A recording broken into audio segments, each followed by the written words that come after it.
California's housing crisis is forcing lawmakers to think of some new ways to get more people into neighborhoods that are already well established. Building a better Bay Area means finding the new path to affordable home ownership, and it may rely on creating more accessory dwelling units, or ADUs. ABC 7 News reporter Leanne Melendez here now to tell us which cities have embraced ADUs and which ones may be falling behind. I'll give you a clue. Do you know the way to San Jose? That's number one. I know you like that, Larry.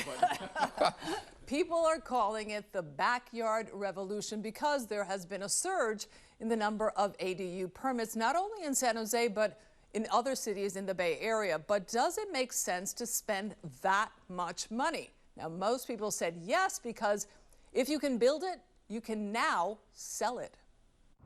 Just last month, San Jose reported the median home price was nearly $1.4 million. That's an increase of 10% from the previous year. I couldn't afford to live here if I didn't buy my house, 25 years ago. Preach to the choir, sister, because many young people or families will never be able to live in San Jose. That is, unless they consider buying one of these, an accessory dwelling unit, an ADU. That ADU pricing will be much lower than a traditional single-family home. Assemblymember Phil Ting created legislation allowing homeowners to not only build an ADU, but eventually sell it like you would a condo. And San Jose is leading that trend. So what I see is that you have your house there, and it's so private beginning here. This is a different world back here. Yeah, the idea was when we developed the ADU, we wanted to make sure whoever lived in the back house had the opportunity to have a lot of space. He paid $250,000 prior to the pandemic. For now, he rents out the 500-square-foot ADU, but he is thinking of subdividing the property and selling it, ADU and all, to his in-laws, who otherwise could not afford to move to San Jose. This now gives them the opportunity to actually own in San Jose at a lower price point and also be closer to us, so it's kind of a win-win. San Jose has allowed the fast-tracking of ADUs. Since 2019, 1,310 ADUs have been built here. Literally from start to finish, it took 4 months. Joyce Higashi wanted the extra rental income. So how about, plumbing, electricity, all those things? So all those things they take into consideration. They tell you whether or not it can be done.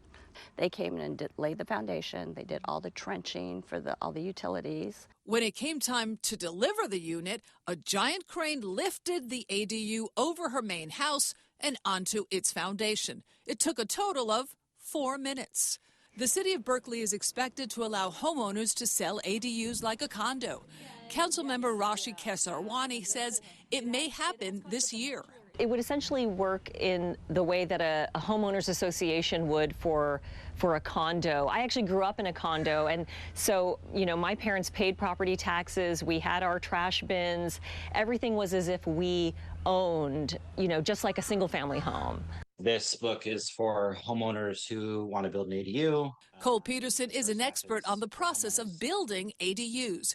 He's based in Portland, where there are more ADUs per capita than anywhere in the country.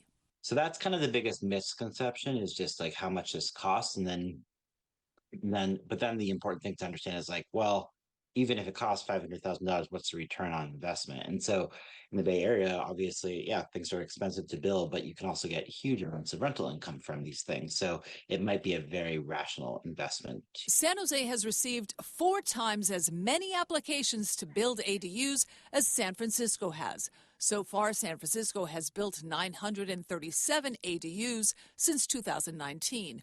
The San Francisco Planning Department acknowledged that ADUs are easier to build in San Jose, with large lots more easily lending themselves to modular structures and pre-approved designs. Here's one example of the challenges San Francisco faces. Notice how Higashi and Kiernan's properties have separate entrances to their ADUs. San Francisco homes usually have no access to the rear yard from the street, and there isn't always room to build them.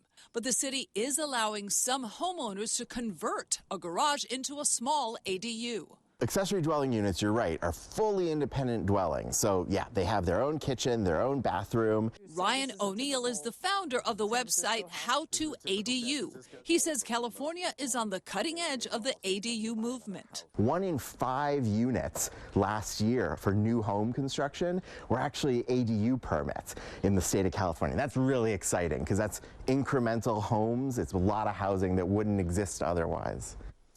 So Los Angeles is now leading the state in the number of ADUs built.